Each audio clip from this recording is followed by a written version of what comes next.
आज हम पढ़ते हैं क्लास 12 चैप्टर है मैट्रिक्स आव्यूह। सबसे पहले देखते हैं हम आव्यूह क्या होता है। तो अगर डेफिनेशन की बात करें तो डेफिनेशन होती है आव्यूह की कि आयताकार रूप में संख्याओं को पंक्ति और स्तंभ में व्यक्त करना आव्यूह कहलाता है। अब हम देखते हैं इसमें क्या चीज़ें हैं। दो चीज़ इंपॉर्टेंट है हमारी, पंक्ति और स्तंभ, क्योंकि पंक्ति और स्तंभ से ही मिलकर आव्यूह बनता है। तो पंक्ति क्या होती है वो देख लेते हैं हम। इस तरह की जो भी लाइनें होती हैं, मतलब ये क्षैतिज, इसको बोलते हैं हम पंक्ति, इंग्लिश में रो। और दूसरा आता है स्तंभ। तो स्तंभ होती हैं ऊर्ध्वाधर।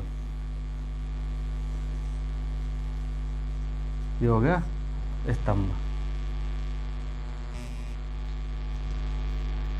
पंक्ति और स्तंभ देख लिया। अब इनको देखते हैं कि एक आव्यूह बना के देखते हैं पंक्ति और स्तंभ को मिलाकर। ये हो गई पंक्तियाँ। पंक्तियों के नंबर मान लेते हैं। पंक्ति को रो से R से लिख लेते हैं, R1, R2, R3, R4। ये हो गए स्तंभ। स्तंभ को इंग्लिश में बोलते हैं कॉलम, तो इसको C1, C2, C3, C4 इस तरह से बनता है आव्यूह। और MYN ये होता है ऑर्डर। ऑर्डर मतलब क्रम या कोटि। अब इसको देखते हैं। इसको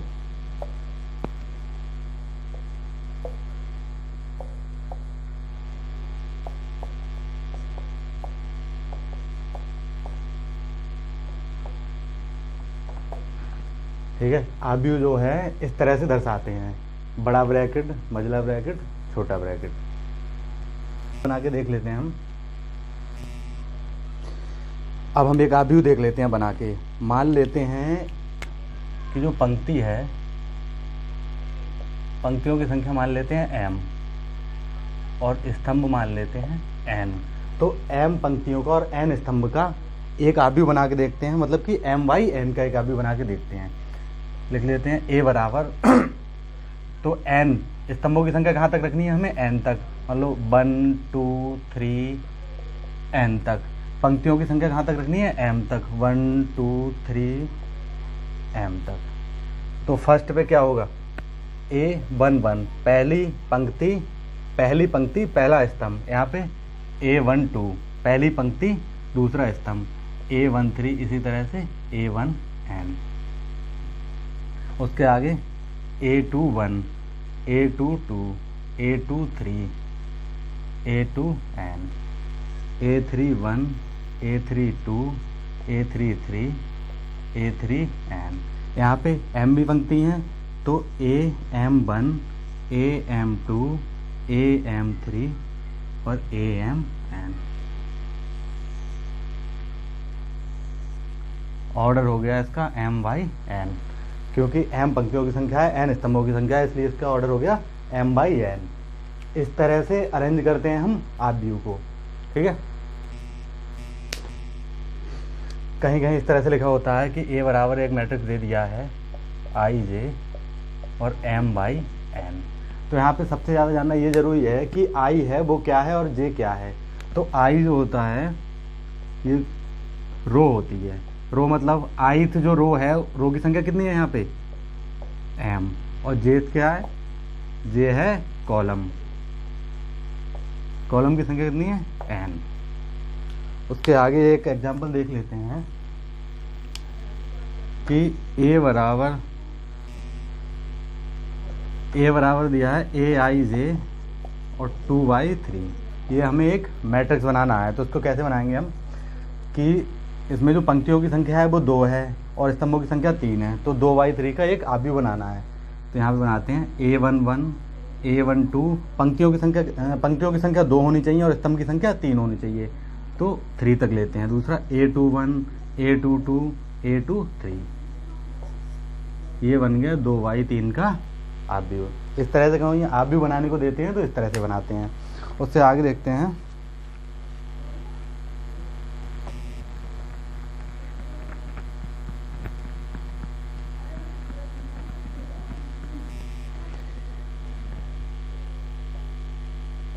आव्यूह की कोटि,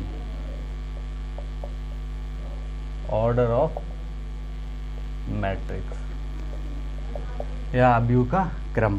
क्रम क्या होता है? क्रम निकालने के लिए हमारे पास एक चीज़ होती है, फॉर्मूला m जो होता है m इंटू n। ये है किसी भी मैट्रिक्स का कोटि निकालने का formula, m by n।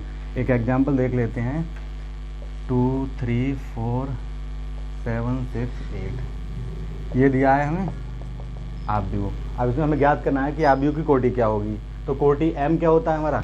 m होता है पंक्ति और n है वो स्तंभ है, और इसका ये होता है m बाई n, फॉर्मूला भी है।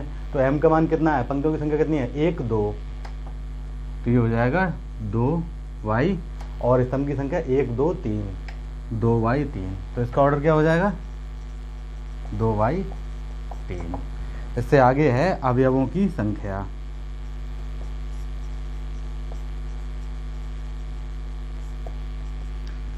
अवयवों की संख्या ज्ञात करने के लिए same formula m into n, बस फर्क इतना है कि इसको आपस में गुणा कर देते हैं m n। मतलब यही एग्जाम्पल है, इसमें हमें अवयवों की संख्या ज्ञात करनी है। तो उसको ज्ञात करने के लिए m का मान पता है, m का मान 2 है और n का मान 3 है। तो इसको हम करेंगे 2 गुणा 3 और 2 3 6।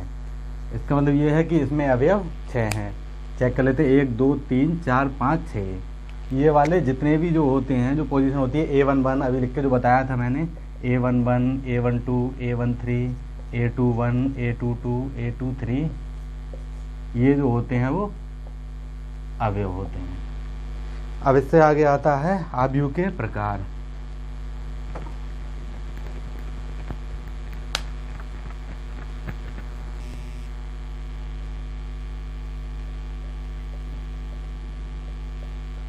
टाइप्स ऑफ मैट्रिक्स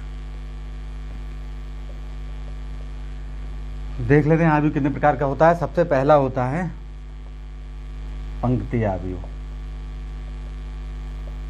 जैसे हम इंग्लिश में बोलते हैं रो मैट्रिक्स। जैसा कि इसका नाम है पंक्ति आव्यूह, इसमें सिर्फ एक पंक्ति होती है। जैसे 2 3 4 6, ऑर्डर क्या होगा इसका? पंक्ति की संख्या 1 है और 1 2 3 4 4, इस तरह का आव्यूह पंक्ति आव्यूह कहलाता है। एक और एग्जांपल देख लेते हैं, 2 4, ये क्या हो गया?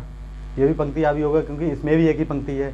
पंक्तियों की संख्या 1 और स्तंभ 2, 1 बाई 2 का पंक्ति आव्यूह होगा। दूसरा प्रकार है स्तंभ आव्यूह।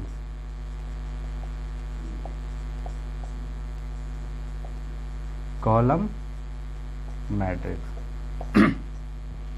जैसा कि इसके नाम में था पंक्ति आव्यूह, तो उसमें पंक्तियों की संख्या 1 थी। इसका नाम है स्तंभ आव्यूह, तो इसमें स्तंभ की संख्या 1 होगी। जैसे 1 2 3 8, ये हो गया स्तंभ आव्यूह। स्तंभ कितने हैं? 1, और पंक्ति 1 2 3 4 4y1। दूसरा 2 4 1 2 2y1, ये हो गया पंक्ति आव्यूह और स्तंभ आव्यूह। तीसरा है आयताकार आव्यूह, जैसा कि इसके नाम में दिया है आयताकार। आयत कैसा होता है हम जानते हैं, ये हो गया आयत हमारा।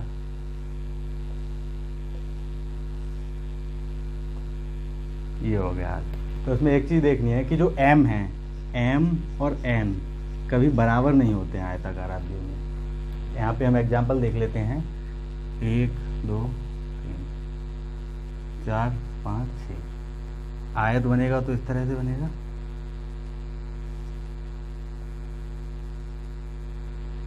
तो ये हो गया आयताकार आव्यूह। दूसरा, इसका क्रम क्या हो गया? ऑर्डर देख लेते हैं। ऑर्डर क्या हो गया? पंक्ति हो गई 2 बाई 3, स्तंभ हो गए 3। दूसरा,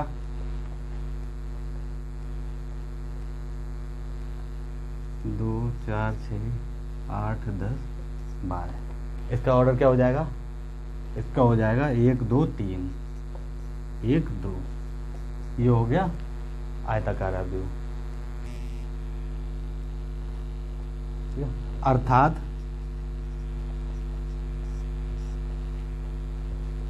पंक्तियों और स्तंभों की संख्या बराबर नहीं होती है।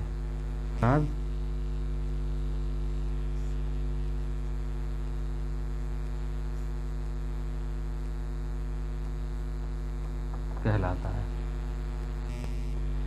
जैसा कि हम जानते हैं कि जो आयत होता है उसकी लंबाई और चौड़ाई बराबर नहीं होती है, उसी तरह से यहाँ पंक्तियों और स्तंभों की संख्या बराबर नहीं होती है, आयताकार आव्यूह कहलाता है।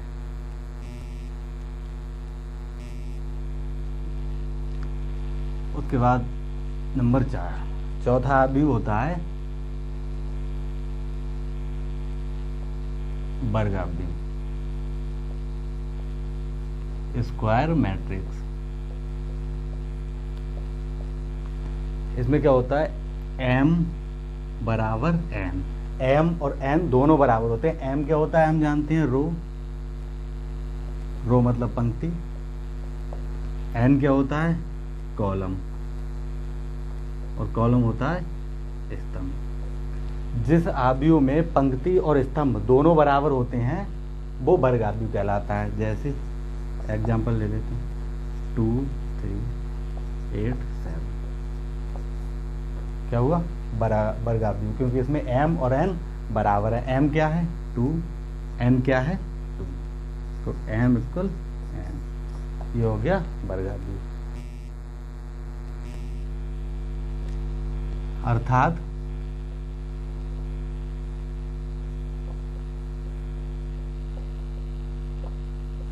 वर्ग आव्यूह में स्तंभों और पंक्तियों की संख्या बराबर होती है।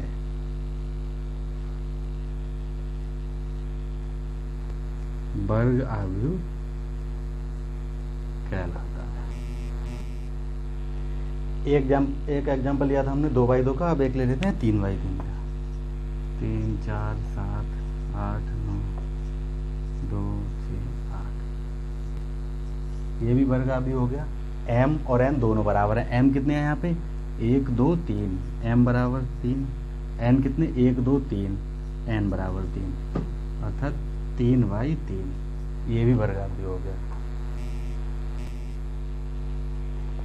नंबर 5 पे है तत्समक आव्यूह। ये क्या होता है, एक सेकंड देखें।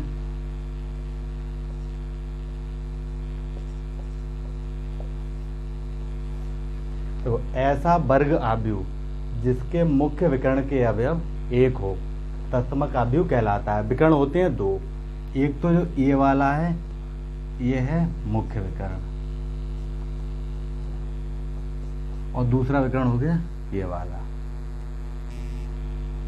तो ये हमारा मुख्य विकर्ण, हमें इससे मतलब अगर ये सभी 1 है तो ये आव्यूह होगा तत्समक आव्यूह। अर्थात डेफिनेशन लिख लेते हैं, ऐसा वर्ग आव्यूह जिसके मुख्य विकर्ण अवयव 1 हो तत्समक आव्यूह कहलाता है। तो इसका ऑर्डर हो जाएगा 3/3। ये 3/3 का तत्समक आव्यूह हो गया। एक और ले लेते हैं, इसका ऑर्डर हो जाएगा 2/2। ये आव्यूह हो गया 2/2 तत्समक। फिर अगला है नंबर 6,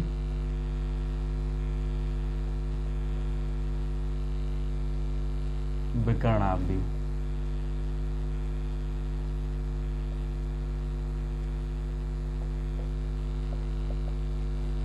डायगोनल मैट्रिक्स। ये होता है कि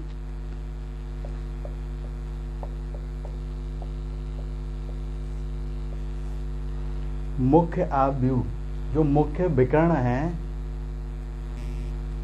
इसमें जो मुख्य विकर्ण अवयव हैं उनको छोड़कर बाकी सभी अवयव शून्य हो, वो आव्यूह विकर्ण आव्यूह कहलाता है। तो मुख्य अवयव हमारे कौन से हो गए, ये हो गया मुख्य अवयव, कोई मान लेते हैं 3 4, इसको छोड़ के बाकी सभी क्या हों, जीरो हों, वो विकर्ण अवयव कहलाता है। अर्थात इसमें मुख्य विकर्ण अवयव को छोड़कर सभी अवयव शून्य होते हैं।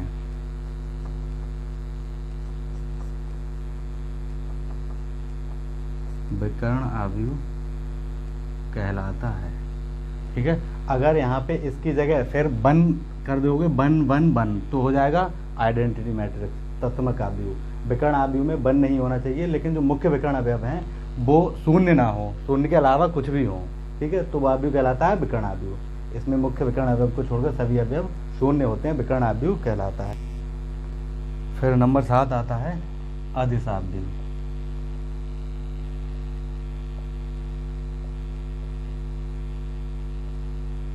Scalar matrix.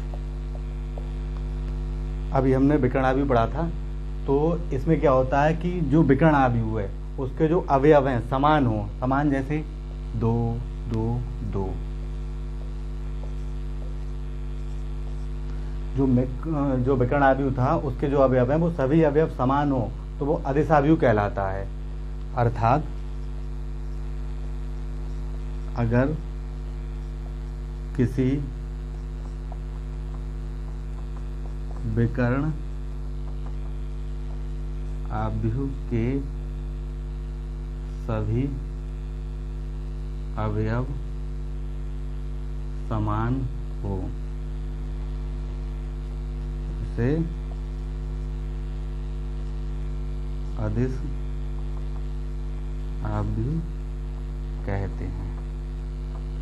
ठीक है, ऑर्डर हो जाएगा इसका 3/3। नंबर 8 है शून्य अवयव, 0 मैट्रिक्स। जैसा कि इसके नाम में ये शून्य अवयव, तो ऐसा अवयव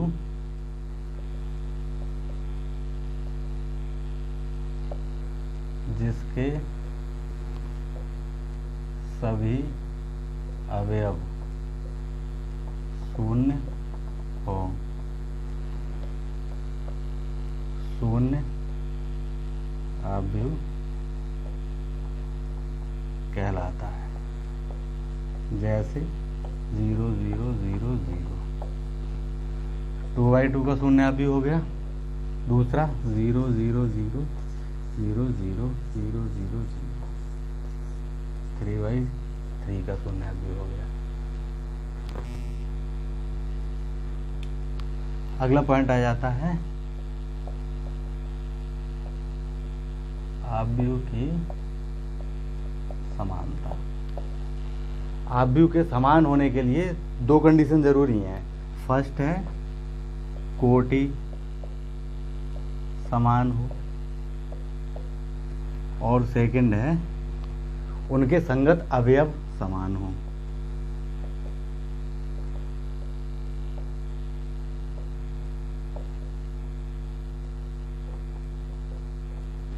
ठीक है, कोटि समान हो मतलब 2 अवयव मान लेते हैं,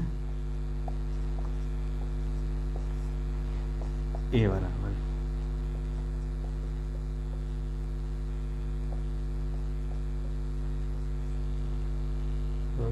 करने पड़ेगी। तो जो ए अवयव है उसकी कोटि क्या है, ऑर्डर क्या है 2/2, और बी अवयव उसका ऑर्डर क्या है 2/2। तो क्या ये समान अवयव होगा, समान अवयव होगा। दोनों की जो पहली कंडीशन है कोटि समान हो, कोटि समान है, लेकिन दूसरी कंडीशन सेटिस्फाई नहीं हो रही है, उनके संगत अवयव समान हो। संगत मतलब ये जो जगह है ये क्या है A11, ये है A12, A21, A22, A11, A12, A21, A22। अर्थात ए और बी के A11 बराबर A11 होना चाहिए। इधर 2 है, इधर 4 है, A12 3 है, A12 8 है, इसका मतलब ये समान आव्यूह नहीं होगा। एक और एग्जांपल लेते हैं। A बराबर दिया है AIJ एक मैट्रिक्स, और B बराबर दिया है BIJ दूसरा मैट्रिक्स है। तो दोनों के समान होने की स्थिति क्या होगी? दोनों के समान होने की स्थिति होगी कि AIJ बराबर BIJ, मतलब कि जो AIJ मतलब पहली पंक्ति मान लो, पहला स्तंभ मान लो A11, इसका भी BIJ पहली पंक्ति पहला स्तंभ, दोनों बराबर हों तब आव्यूह समान होगा, अर्थात समान नहीं होगा। फिर एक एग्जाम्पल इधर देख लेते हैं। 2 3 4 8 X Y Z W, ये हमें दिया है कि समान आव्यूह है, तो X Y Z W के मान ज्ञात कीजिए। तो हमें पता है कि समान आव्यूह तो उनकी कंडीशन क्या होनी चाहिए? पहली तो है कोटि समान हो, कोटि दोनों की समान है, 2/2 2/2। दूसरी उनके संगत अवयव समान हो, जब मान निकालने हैं तो जो संगत अवयव है वो समान होंगे, इसके बराबर ये हो जाएगा x बराबर 2, दूसरा इसके बराबर ये हो जाएगा y बराबर 3, तीसरा इसी तरह से z के बराबर 4 हो जाएगा और w बराबर 8। यहाँ से इनकी वैल्यू आ गई। एक एग्जांपल लेते हैं। मैट्रिक्स दिया है A बराबर ये, और इसमें निकालना क्या है? आव्यूह की कोटि, अवयवों की संख्या और अवयव। इसमें हमने अभी तक जो भी पढ़ा वो सब क्लियर हो जाएगा। तो आव्यूह की कोटि निकालने का फॉर्मूला था m × n। m क्या था? पंक्तियों की संख्या। तो पंक्ति कितनी है? 1 2 3, और n कितना है? n है स्तंभ की संख्या कितनी है? 1 2 3 4, तो 3/4 ये तो हो गई आव्यूह की कोटि। अब अवयवों की संख्या का फॉर्मूला था mn। mn क्या मतलब? जो पंक्ति है और जो स्तंभ है उन दोनों की गुणा करनी है। तो 3 × 4 बराबर 12 अवयवों की संख्या है। चेक कर लेते हैं। 1 2 3 4 5 6 7 8 9 10 11 12। तीसरा आता है कि इसमें अवयव A11 का मतलब क्या हुआ? A11 का मतलब है कि जो 1 है वो पंक्ति की संख्या है और जो दूसरा 1 है वो स्तंभ की संख्या है। तो A11 मतलब कि पहली पंक्ति का पहला स्तंभ कौन सी जगह है? पंक्ति पहली कौन सी हो गई? ये हो गई 1 2 3, पहला स्तंभ हो गया, दूसरा हो गया, तीसरा हो गया, चौथा हो गया। तो A1 मतलब पहली पंक्ति और स्तंभ भी पहला, तो क्या है? 2, इसका मान 2। दूसरा है A21 मतलब पंक्ति की संख्या दूसरी है A2, पंक्ति की संख्या दूसरी और स्तंभ की संख्या पहली, क्या है? 35। ये हो गया 35। A33 का मतलब कि पंक्ति भी तीसरी, स्तंभ भी तीसरा। तो पंक्ति तीसरी कौन सी है? 1 2 3, तीसरी पंक्ति हो गई। स्तंभ तीसरा कौन सा है? 1 2 3 -5, तो इसका मान है -5। उससे अगला है A24 मतलब जो दूसरी पंक्ति का चौथा अवयव। तो 1 2 दूसरी पंक्ति चौथा, 1 2 3 4, इसका मान हो गया 12। लास्ट बचा है A23 मतलब दूसरी पंक्ति और तीसरा स्तंभ, दूसरी पंक्ति और तीसरा स्तंभ, 1 2 3 5/2। इसमें सारी चीजें क्लियर होंगी। आज की क्लास